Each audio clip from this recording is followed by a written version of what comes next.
Around 120 BC, Mithridates V, the ruler of Pontus, fell victim to poisoning orchestrated by unidentified individuals, likely acting on behalf of his wife Laodice. Mithridates V's testament designated joint governance of the kingdom to Laodice, along with his sons Mithridates VI and Mithridates Chrestus. However, since both sons were minors, Laodice assumed full authority as regent. During her time as regent from 120 to possibly 116 BC, and even extending to 113 BC, Laodice showed partiality toward her younger son, Chrestus, who was likely more compliant. However, during this period, Mithridates VI managed to flee from his mother's court and went into hiding. He reappeared sometime between 116 and 113 BC, seizing the opportunity to depose both his mother and brother from the Pontic throne, thereby establishing himself as the sole ruler of Pontus.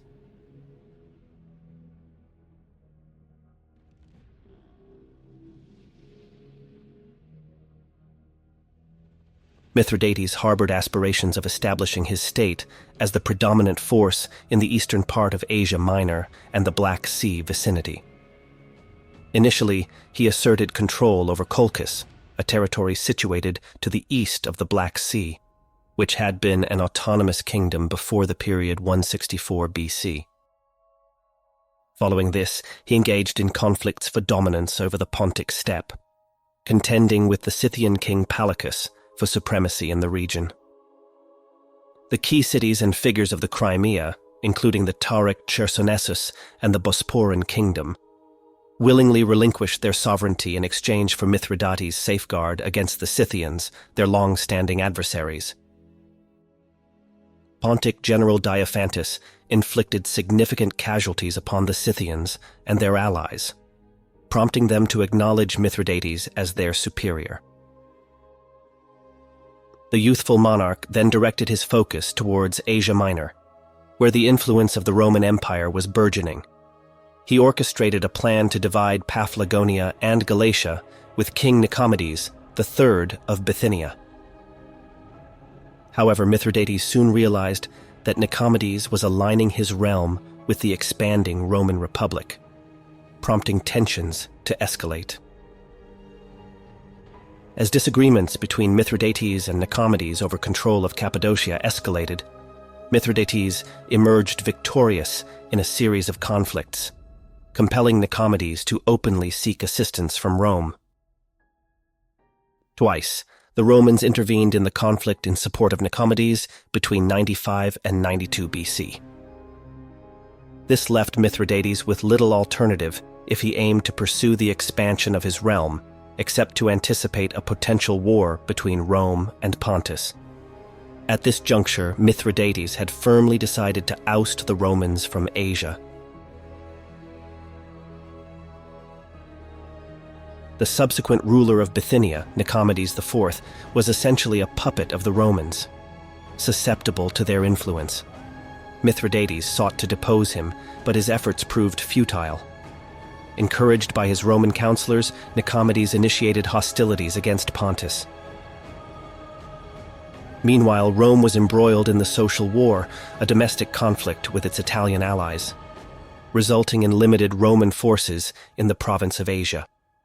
Consequently, the Romans assembled a substantial force of local levies, which, combined with Nicomedes' army, invaded Mithridates' kingdom in 89 BC.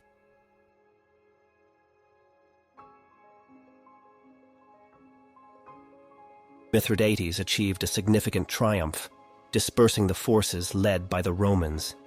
His successful troops were hailed across Asia Minor. In the subsequent year, 88 BC, Mithridates orchestrated a brutal massacre of remaining Roman and Italian settlers in multiple Anatolian cities, effectively eradicating the Roman influence in the area. It's reported that around 80,000 individuals lost their lives in this atrocity, known as the Asiatic Vespers. In response, the Romans mobilized a substantial invasion army, this time deploying their own legions, to confront Mithridates and overthrow his rule.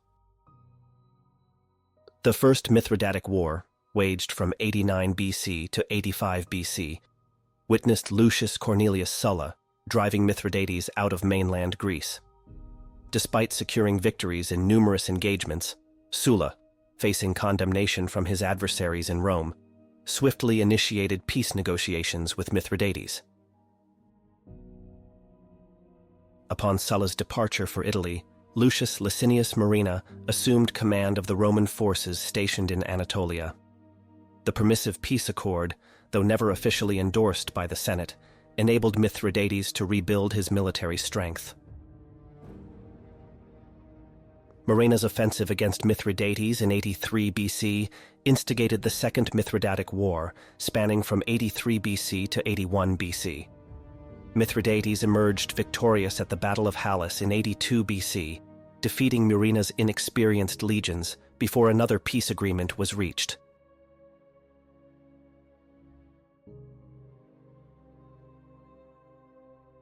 The period between the second and third conflicts involving Rome and the Pontic Kingdom, spanning from 81 to 75 BC, is detailed within the context of the Kingdom of Pontus.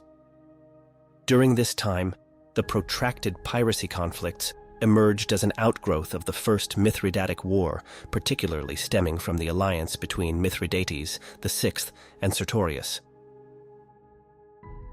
This alliance, by amalgamating these two threats into a formidable entity greater than the sum of its parts, posed a significant challenge to Roman authority. The immediate trigger for the Third War was the decision by King Nicomedes IV of Bithynia to bequeath his kingdom to Rome upon his demise in 74 BC. Capitalizing on his rebuilt forces, Mithridates launched an invasion of Bithynia, setting the stage for renewed hostilities.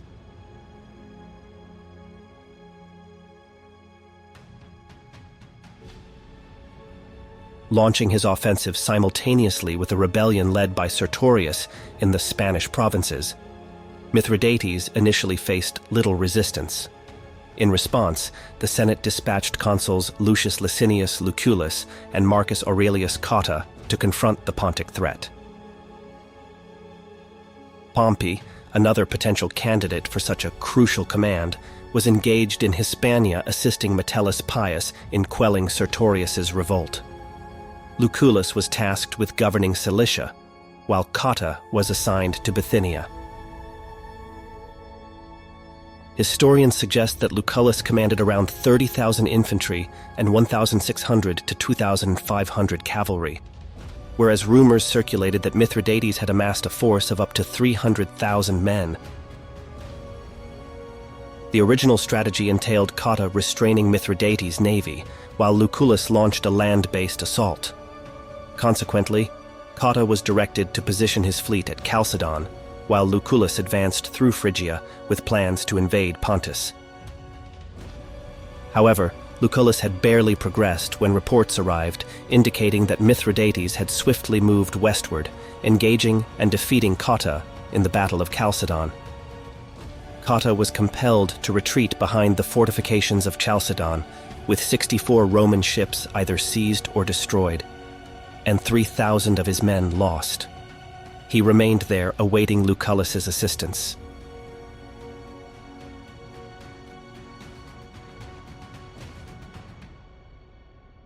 Having retreated to Nicomedia, Cotta could only watch with mounting frustration as Mithridates pressed on, capturing major cities such as Nicaea, Lampsacus, Nicomedia, and Apamea in the region.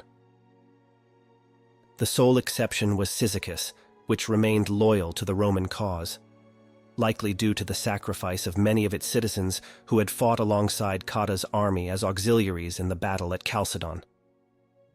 Undeterred, the Pontic forces marched towards Cyzicus and initiated a siege. Lucullus was encamped somewhere along the Sangarius River in Bithynia when he learned of Cotta's defeat. Some of his soldiers urged him to abandon Cotta and instead march on the undefended Pontus, which promised rich spoils. However, Lucullus disregarded their advice and set his sights on relieving Chalcedon. On his way, he encountered Marcus Marius, a Roman rebel aligned with Mithridates, who obstructed his path near Nicaea at a place called Otroia. Despite commanding a force of 30,000 infantry and 2,500 cavalry, Lucullus hesitated to engage the sizable enemy army.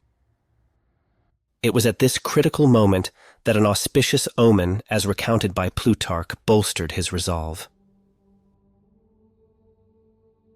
But presently, as they were on the point of joining battle with no apparent change of weather, but all on a sudden, the sky burst asunder, and a huge, flame-like body was seen to fall between the two armies. In shape, it was most like a wine jar, pythos, and in color like molten silver. Both sides were astonished at the sight and separated. This marvel, as they say, occurred in Phrygia, at a place called Otraiae. Indeed, no battle transpired between Lucullus and Marius. The delay presented a logistical challenge for Marius, as his troops had only limited supplies for a few days. Lucullus became aware of this scarcity through interrogations of captured soldiers and opted to bide his time, knowing that Marius would be compelled to act due to the shortage. Ultimately, Marius was forced to withdraw without the confrontation he had anticipated.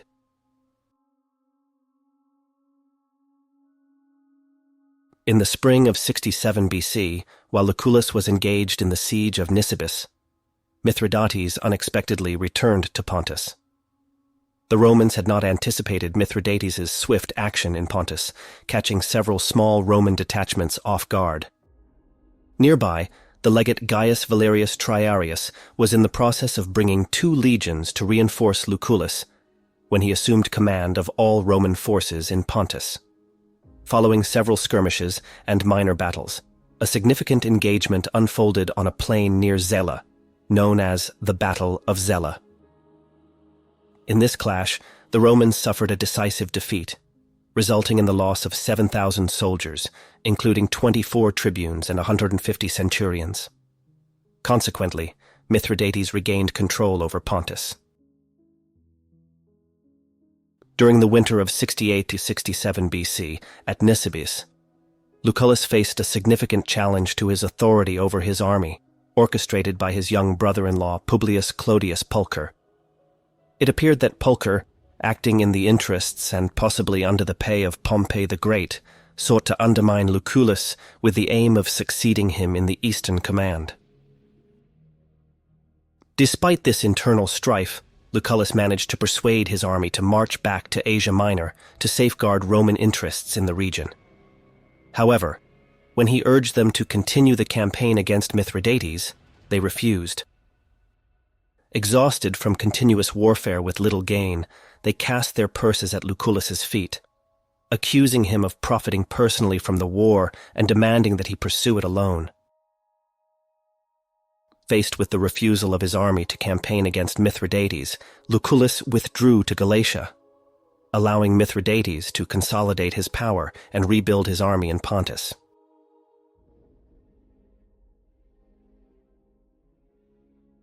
In 66 BC, the Senate responded by appointing Pompey, who had been actively lobbying for the command against Mithridates, to succeed Lucullus. This temporary cessation of hostilities enabled Mithridates and Tigranes to reclaim parts of their respective kingdoms. In the early months of 66 BC, Tribune Gaius Manilius put forward a proposal known as the Lex Manilia, advocating for Pompey to assume supreme command of the war against Mithridates and Tigranes. This legislation granted Pompey unprecedented authority, allowing him to supersede the provincial governors in Asia Minor, appoint legates at his discretion, and wield the power to initiate warfare, negotiate peace treaties, and conclude agreements independently. Following approval by both the Senate and the people, Pompey officially assumed command of the Eastern conflict. As Pompey approached, Mithridates adopted a strategy of retreating into the heart of his kingdom, attempting to stretch and sever the Roman supply lines. However, this tactic proved ineffective against Pompey's exceptional logistical skills. Ultimately, Pompey succeeded in cornering and defeating Mithridates at the river Lycus. Facing rejection from his son-in-law Tigranes of Armenia, who refused him entry into Greater Armenia, Mithridates fled to Colchis before making his way back to his own territories in the Cimmerian Bosporus. Subsequently, Pompey turned his attention towards Tigranes, whose kingdom and authority had been significantly weakened. Tigranes, recognizing the dire situation, sought peace and met with Pompey to negotiate an end to hostilities. This resulted in the Armenian kingdom becoming a client state of Rome. Following the resolution of matters in Armenia, Pompey directed his forces northward against the Caucasian tribes and kingdoms that continued to support Mithridates.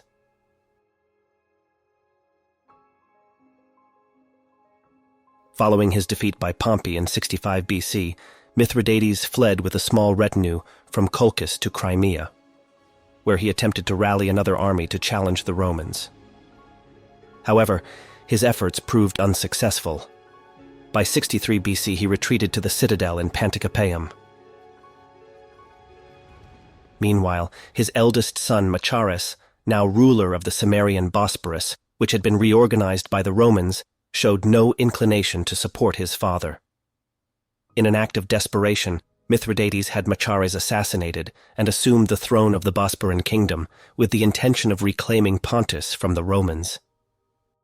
However, Mithridates faced internal strife as his younger son, Pharnaces II, garnered support from a disillusioned and war-weary populace, leading a rebellion against his father's rule.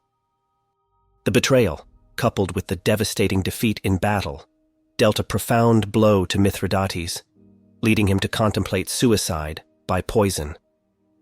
However, his attempt was thwarted by his own immunity to poisons, acquired through years of ingesting small doses of various toxins as a precaution against assassination. Faced with the failure of his initial effort, Mithridates instructed his Gallic bodyguard and close confidant, Bituitus, to end his life with a sword. His body was subsequently buried either in Sinope or Amasea, upon the orders of Pompey.